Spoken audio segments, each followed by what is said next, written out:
Shrek on VHS. It was brief, but it was very important.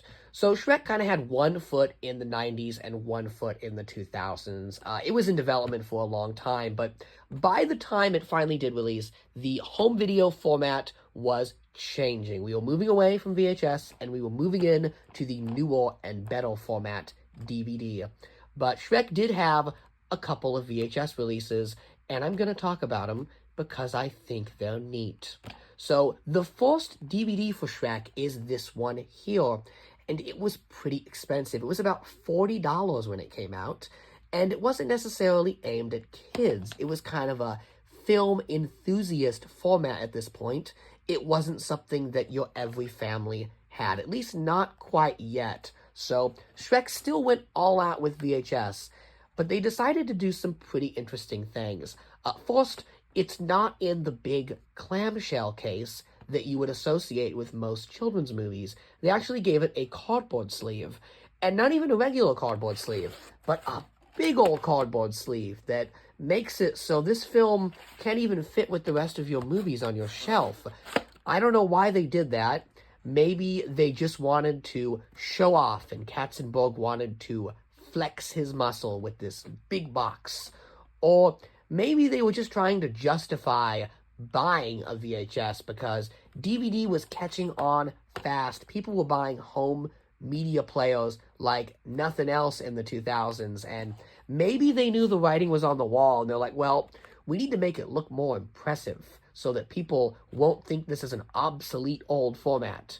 And they're like, what do we do to make it look more impressive? Well, we can spend 5 cents more on the production line and give it a bigger box. And then some guy was like, Gary, you're a genius.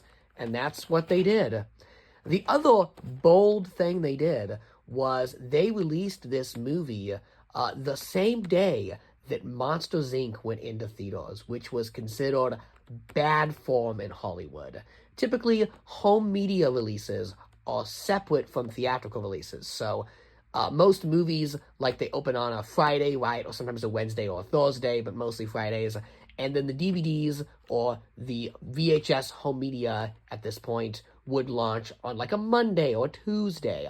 But Katzenberg did something unprecedented. He came out with Shrek on VHS the day Monsters, Inc. was in theaters. He basically told people, stay home, don't go to the theaters, just buy the best animated movie of the year, Shrek. And that was pretty big. Never mind the fact that I won't say too much because, you know, YouTube likes to get all fussy with these sorts of things, but a lot of things happened in the latter half of 2001 that made people scared to go to places and encouraged them to stay home and buy home media.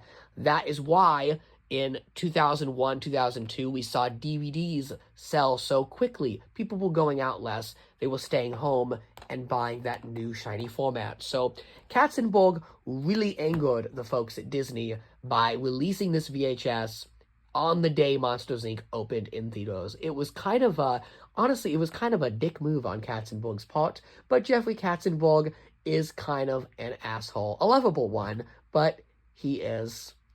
Yep. So Shrek broke records. It was one of the best-selling home medias ever. So pretty soon, it was time for the next release. And that's when they gave in and they made Shrek a traditional clamshell VHS. And this one actually seems to be a lot more common than the boxed one. VHS was truly on the way out. So I'm just wondering, like, who bought these? But I know a lot of places like schools, daycares, hospitals, they did not upgrade for a long time. I mean, my school still used VHS tapes 2000, like 10, 11, 12, no joke. So, you know, if every school in the country bought a copy of Shrek, and I honestly think they did, given how much classrooms played it, then it sold a lot. So the actual VHS is the same. It's just the clamshell case that changed. And if you're looking for a copy of Shrek to display with your nostalgic VHS collection, this is the much better release. But this one slides in perfectly with those existing Warner Brothers and Disney tapes. Now, this one also released with a DVD that had the exact same cover art. I almost like how uniform these are, and this was truly the actual transition, because this one sold well but was quickly dropped, and then this became the de facto release for Shrek for many, many years. This white case Shrek is like the stuff of legend. It sold so well. Movie studios today would kill for a home media release to sell like this white case Shrek did. And from this point forward, Dreamworks was pretty much all in on DVD and dropped VHS. Now, they did stick around a couple more years, and we did get Shrek 2 on VHS. But as you can see, it was a much more muted and downplayed release. We have a standard box as opposed to the ginormous box, and it's not even in a clamshell. It's like absolute minimum effort. Now, they did include the special feature, the Far, Far Away Idle ending, which is a nice touch. They did not need to include that, given how bare bones this release is, but it is there if you watch it all the way through.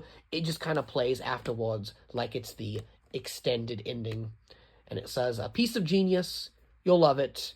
And then it says very tiny that that's from Joel Siegel of Good Morning America. How about that? You think Joe Siegel today knows he's on the Shrek 2 VHS? But this was not a hot seller. This is actually a pretty uncommon release. You don't see it too often. And the VHS format for Dreamworks really died from that point forward. There was a Shark Tale release that was much more limited, and then finally Madagascar was kind of like the death knell for Dreamworks VHS. And that actually is a pretty challenging VHS to find. It's quite collectible. Now, some other countries did keep VHS as a format, and I believe Shrek the Third did see a limited release in some international markets. But where I live, the United States of America, Shrek 2 was the end of Shrek on the VHS format. So it was a pretty brief stay for Shrek with only 3 releases. Shocking considering how many other VHS we saw from the likes of, Disney and Warner Brothers, but if anything, Shrek was the franchise that brought in the modern era of CGI animation.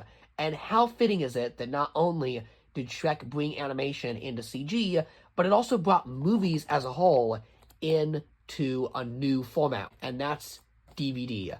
Shrek really is a DVD franchise more than a VHS franchise, and even Blu-ray, because Shrek lived on DVD. It sold so well on the format, and there are so many incredible versions of Shrek on DVD that I can talk about. But that, my friends, is a story for another time.